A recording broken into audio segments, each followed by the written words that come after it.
like, okay, this bowl and spoon, I would say, are a good example of something that you can tell it's handcrafted by a person, but you can marvel at like the perfection of it. And like, so this was made by a guy in Montreal. Pardon me. This was made by a guy in Quebec named Didier. And I bought this through his Instagram. He is, from what I understand, just like self-taught with everything, but does a lot of woodworking. And this spoon, I don't know if the camera is going to pick it up, but it is perfect.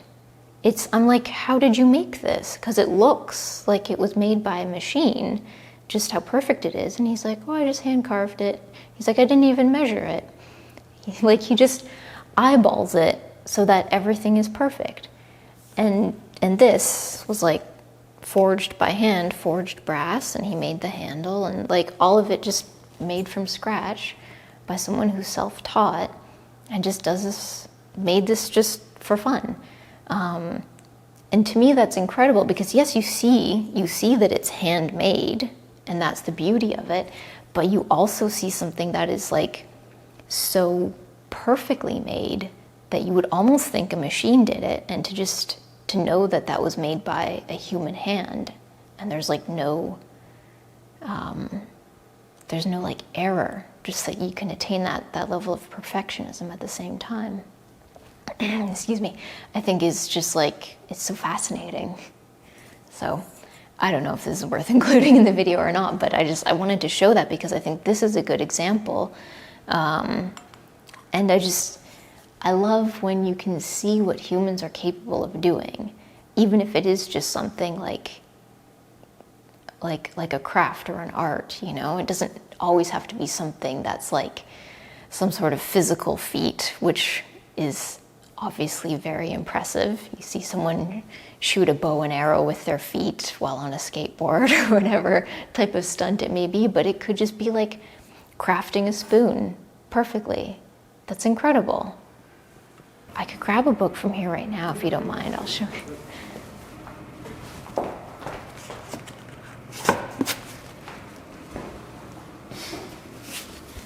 This is an example of something that I was like tremendously inspired by, and it has nothing to do with what I create at the moment. But I saw this at Old Goat Books in Waterloo. Shout out to Old Goat. And I was like, this is so perfect. This looks like a movie prop. The way like this stamp is so perfectly angled, like it has that very, want me to raise it up more? Yeah, that's good. It's just so perfect. And the yellow cover and like the timber design, manual, so matter of fact, and this logo here, like it's borderline cutesy, just how perfect it is. And the rounded edges, everything, like it doesn't, to me I was like, this doesn't look real because I've seen so many things like this in movies or just photo shoots or whatever, but it's an actual manual. The inside is great too. You know, you've got all these diagrams and graphs and things like that. I saw it and didn't buy it and regretted it and went back for it because I loved it so much. But that's a perfect example of something that, like, you know, you don't get that really from browsing online or looking at things that are like new and curated or, you know, put together by an algorithm. Like, I physically went to this place and went in a section that was not art related or design related and found something that excited me more than a lot of like art and design things. I mean, it is still design. I mean, it says it right there, but you know what I mean. Not the design that I'm typically doing. Though I'm not opposed to learning timber design. I did also buy it because I'm like, maybe one day, like, look, timber arch design. I want to learn how to make a timber arch. So anyway, practical as well, even though at this point in time it's purely aesthetic inspiration. It's tough. I'm going to just put this back. Sure. It's tough when you see like the potential in so many things. That's what I would face, like when I would go through, sorry, I don't mean to, like when I would go through thrift stores, I would just see so many things that, you know, you could see what it could be turned into. And it was tough not to like fall into that trap of like, oh, I could make it, you know, I could turn it into a project and I could make this something like far cooler than what it is now or whatever it might be. And you can't, you know. Can't have it all. Yeah, exactly. You got to be smart about what you choose to do that with. But I love thrift stores. They're not, I don't know, sound like an old timer. They're not what they used to be. That's for sure, because it's a lot of fast fashion now and just like mass produced things that don't have like value to begin with. So people don't treat them as such and just discard them within a couple of years. So that's a loud sound.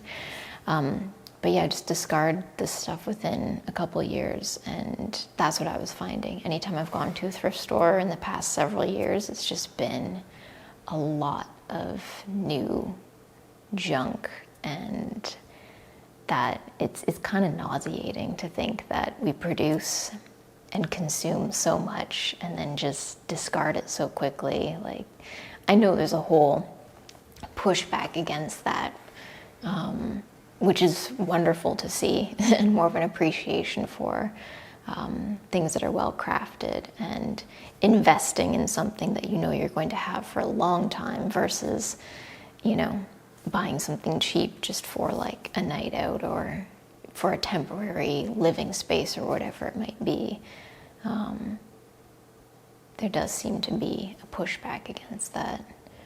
Some who would argue it's been dipping since like the Industrial Revolution. Others would argue even before then, but I would say that would definitely have been where you started to see that dip. Like in the Victorian era, there was like a similar sentiment towards a lot of the products being produced then, because it was kind of the beginning of mass production. Now in our culture, we could look back at things from that era and recognize it as a thing of beauty, and we see it as something that's well made, but to the standard of the time, it wasn't. And there was a lot of really like just tacky stuff from that time. Tacky in still a very charming way, because, you know, it's, especially for us now to look back on it, we see it through a much different lens than maybe they would have. But yeah, the whole argument of like the standards aren't what they used to be, like that's been going on for centuries now, but it's like, I don't know, it seems like the standards have really, really, really dropped as opposed to what they were when people were, you know, initially having this discussion. You know, even stores that used to sell things that were like decently made have really declined in their quality as well. Like, you know, where you used to be able to find natural fabrics like silk and whatnot, and there seemed to be like a standard of quality. Over the years, all that's turned into synthetic fabrics, and what used to look more high-end now just looks like fast fashion, even though the stores are not marketing themselves as fast fashion. It's like, but then the standard for the fast fashion stores has gone even lower, so it's like the high-end stores are at the level of the fast fashion stores like 15 years ago, and the fast fashion stores are just like bottom of the barrel now. And then you have like Shein, Shein, is that how it's pronounced? It's like, it's a Chinese retailer, and it's, I mean, the amount of stuff that they produce is just unbelievable. And the demand for the workers, like they're in horrific conditions where they are expected to churn out like an ungodly amount of garments in their work shift. And that's what I see all the thrift stores filled with now, where it used to be H&M, Zara, Forever 21. Now Shein is in there as well. And it's such poor quality fabrics and sewing and everything like that, because it's made by people who are, like I said, in horrific conditions.